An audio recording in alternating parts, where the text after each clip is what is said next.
Yeah, no, I think you're right. We shifted from a Goldilocks optimism in the fourth quarter to this reflation flirtation since the beginning of the year. And I think so far so good. I think markets have dealt really well with that shift from inflation coming down and a lot of rate cuts coming to now inflation actually staying sticky and rate cuts being pushed out. And the core reason why that has been the case has obviously been growth. I think this reflation flirtation is not just about inflation, it's about growth as well. And the growth has actually been remarkably good. And I'm talking about both the corporate sector, especially in the US, the earnings seasons have been good, but also the manufacturing sector, which has started to recover, and the consumer. So now to understand if this reflation flirtation will become a reflation desperation, it really matters if we get the growth to continue to be good, to continue to deliver. Yeah, when flirtation turns to desperation, that's not good. So we're going to talk about growth in just a minute. I want to get to your inflation forecast. It is pretty bold. Yeah. Your inflation forecast for the end of the year in the U.S. headline is 2.4%. Just to keep in mind, yesterday's read was 3.5%. You gotta have to explain quite a bit. How do we get to 2.4% from 3.5% after you just admitted inflation seems to be very sticky? Yeah, I mean, the problem is that you have certain parts of the inflation bucket right now that are continuing to kind of push things up. I mean, in the last print, it was the transportation. We obviously have oil prices currently going up, and that's certainly something that has been a bit stronger than what we initially anticipated.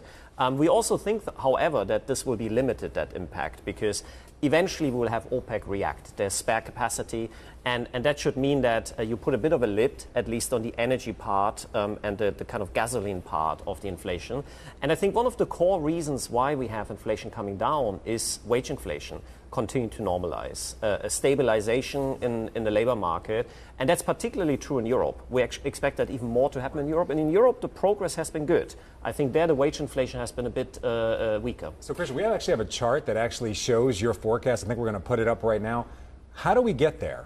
In the U.S. and in Europe, how exactly do we get there? Because the labor market's generally tight, just globally right now. And people are still spending and consumption's still up. So how do companies lower wages when labor is in such hot demand? Yeah, I mean, it depends a lot on the sectors. It depends a lot on how wages are set. I think if you look in Europe, we have the famous collective bargaining, and that's just kicking off again. And just to give you a sense, on Monday, for example, in Germany, the chemicals industry started their collective bargaining process. There you have some companies that have actually cut their dividend. So what they are saying going into these negotiations is, we might not be able to raise your wages at all. And we'll have to see more of that, especially in Europe. The kind of wage negotiations are very linked to headline inflation. So as headline inflation comes down, it feeds into the wage negotiations. I agree with you in the US, there's a bit more question marks because the wage setting is a bit different. But we would still argue that a lot of the higher frequency indicators of job openings, for example, in the US, they're coming down. So the labor market is still cooling. So one would hope that will kind of let wage inflation ease a bit. Considering how difficult it has been to make that progress towards the 2% inflation target in the United States, the question then becomes like, firstly, do they even need to hit 2%? Before they decide to pull the trigger on cuts? Probably not. Number two, structurally, maybe inflation has shifted upwards since the pandemic, and we should be maybe, and this is obviously something that is very academic and probably debated about at the Fed, but probably not very likely, changing the target from 2% to maybe 2.5%. Yeah, no, I think that is a very good point you make there. And the structural outlook for inflation is more uncertain than it's been in a long time. I think you have obviously elections this year.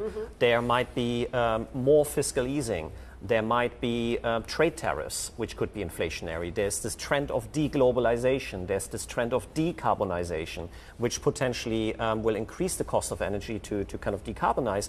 So a lot of longer term uncertainties for inflation. It could make sense for central banks to acknowledge that and give them a bit more leeway. But at the same time, you could argue it could be quite costly. Because what's been remarkable since the COVID crisis is how the Fed and global central banks have never really lost inflation credibility. If you look at inflation expectations from University of Michigan, or if you look at break-even inflation, they've been remarkably fast in fading inflation, much ahead of the realized. And that's a good thing. That shows you inflation credibility from central banks is there. So I would say the hurdle rate is high for central banks to step away from that inflation target, because so far they've had a lot of benefits from that.